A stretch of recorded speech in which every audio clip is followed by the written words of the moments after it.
Equation number first क्या है, v is equal to u plus a t, ये होती है हमारी। इस रिलेशन को हम बोलते हैं वेलोसिटी टाइम रिलेशन। ये चीज ध्यान से सुनना क्या बोल रहा हूं मैं। ये जो रिलेशन होता है हमारा क्या होता है, वेलोसिटी टाइम रिलेशन। ठीक है। अब यहां पे देखो हमारे पास जो एक्सेलरेशन वर्ड होता है वो किसके इक्वल होता है, हमारा change in velocity upon time. Change in velocity upon में चेंज इन टाइम के इक्वल, चेंज इन टाइम ये होता है। अब देखो हमारा वेलोसिटी टाइम रिलेशन होता है तो हम क्या करेंगे, वेलोसिटी और टाइम का रिलेशन ही लेके चलेंगे। और वेलोसिटी टाइम का रिलेशन किसके इक्वल होता है, एक्सेलरेशन का। किसी भी चीज को रटने नहीं दूंगा, चिंता मत करो कि आपको याद करना है पहली इक्वेशन में इज इक्वल टू ये लेना है वो लेना है, ऐसे रटा दिया जाता है, ऐसे नहीं करना। पहला जो रिलेशन होता है वेलोसिटी टाइम रिलेशन होता है, तो हमें क्या करना है, वेलोसिटी और टाइम का रिलेशन किसके इक्वल होता है, हमारा एक्सेलरेशन के। तो एक्सेलरेशन जो होती है वो क्या होती है, dv by d. Change in velocity मतलब डीवी, चेंज इन टाइम मतलब dt। अब ये डीवी और dt क्या होता है यहाँ पे, चेंज इन वैल्यू, मतलब पहले कुछ वैल्यू थी बाद में कुछ हो गई, तो उस चेंज इन वैल्यू को हम किससे रिप्रेजेंट करते हैं फिजिक्स में, डी से, डीवी dt। समझ में आ गया, स्मॉल चेंज इन वैल्यू। यहां पे क्लियर है। अब क्या करेंगे, यहां पे क्रॉस मल्टीप्लाई कर दो, तो यहां पे क्या आ गया मेरा, dv is equal to a into d t. आ गया या नहीं आ गया, कोई दिक्कत नहीं है ना, क्रॉस मल्टीप्लाई कर दी। अब यहां पे होगा हमारा असली खेल शुरू, इंटीग्रेशन। तो यहां पे क्या करेंगे, integration on both side, integration on both side, दोनों तरफ हम क्या कर देंगे इनका इंटीग्रेशन। तो यहां पे डीवी का इंटीग्रेशन होगा, ये हो गया। यहां पे ए डी टी का इंटीग्रेशन होगा, ये हो गया।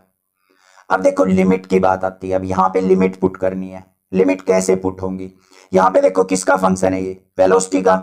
यहां पे किसके रिस्पेक्ट में कर रहे हैं हम, टाइम के रिस्पेक्ट में। जिसके रिस्पेक्ट में हम इंटीग्रेशन करते हैं लिमिट भी उसी की यूज होती है। क्या होती है, जिसके रिस्पेक्ट में हम इंटीग्रेशन करेंगे उसी की लिमिट यूज करनी है आपको। अब ध्यान से देखो एक चीज आपको मैं यहां पे बताऊंगा, जब हमारा time t is equal to 0 है, ठीक है, मान लो यहां पे कोई गाड़ी है हमारी, ये हो गई।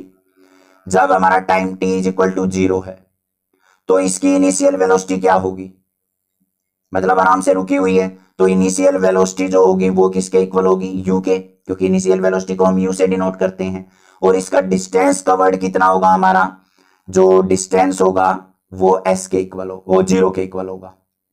डिस्टेंस कवर्ड कितना होगा, 0, जब टाइम इज इक्वल टू 0 था। ये तीन चीज समझ लो बस, यही चीज हमारी हर जगह यूज होगी तीनों इक्वेशन को तीनों इक्वेशन के प्रूफ में। तो जब हमारा time t is equal to t हो गया, कुछ टाइम के बाद हमने देखा, तो वेलोसिटी क्या हो जाएगी हमारी, इनिशियल वेलोसिटी तो रहेगी नहीं, गाड़ी मूव कर रही होगी हमारी कुछ ऐसे, यहां पे पहुंच गई होगी, तो उसके अंदर क्या होगी हमारी, कोई ना कोई फाइनल वेलोसिटी हो जाएगी, उसको हम v से डिनोट करेंगे। और यहां से लेके यहां तक हमारी कोई ऑब्जेक्ट डिस्टेंस ट्रेवल भी कर चुकी होगी। समझ में आई बात, ये चीज अगर समझ में आ गई ना तो आपको सारी की सारी इक्वेशन क्लियर हो जाएंगी। बेशक से ध्यान से देख लो एक बार और। जब टाइम हमारा 0 था, हमारी ऑब्जेक्ट एक जगह पे रुकी हुई थी, तो उसकी इनिशियल वेलोसिटी u थी।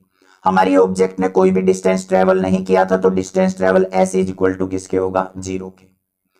कुछ टाइम t के बाद, मान लो 10-15 सेकंड के बाद हमने देखा गाड़ी ने चलना स्टार्ट कर दिया, टाइम हो गया t के इक्वल, कोई भी t हो सकता है टाइम। वेलोसिटी जो होगी मूव कर रही है तो उसकी फाइनल वेलोसिटी v होगी, मैक्सिमम वेलोसिटी अटेन कर चुकी है, और वो इनिशियल पोजीशन से कुछ डिस्टेंस भी ट्रेवल कर चुकी होगी। ये चीज समझ में आ गई ना, बस अब कुछ नहीं है क्वेश्चन के अंदर। अब ये इंटीग्रेशन आप 1 मिनट में करोगे। यहां पे देखो वेलोसिटी, वेलोसिटी की लिमिट लेंगे। वेलोसिटी की इनिशियल वैल्यू क्या थी, u, कहां तक गई है, v तक, तो इसका इंटीग्रेशन कहां से कहां होगा, u से लेके v तक। यहां पे टाइम का फंक्शन है, टाइम के रिस्पेक्ट में कर रहे हैं तो टाइम की लिमिट ले लो, कहां से कहां तक है, 0 से लेके t तक, बस ये चीज करनी है। टाइम का फंक्शन था, टाइम की लिमिट पुट करनी है।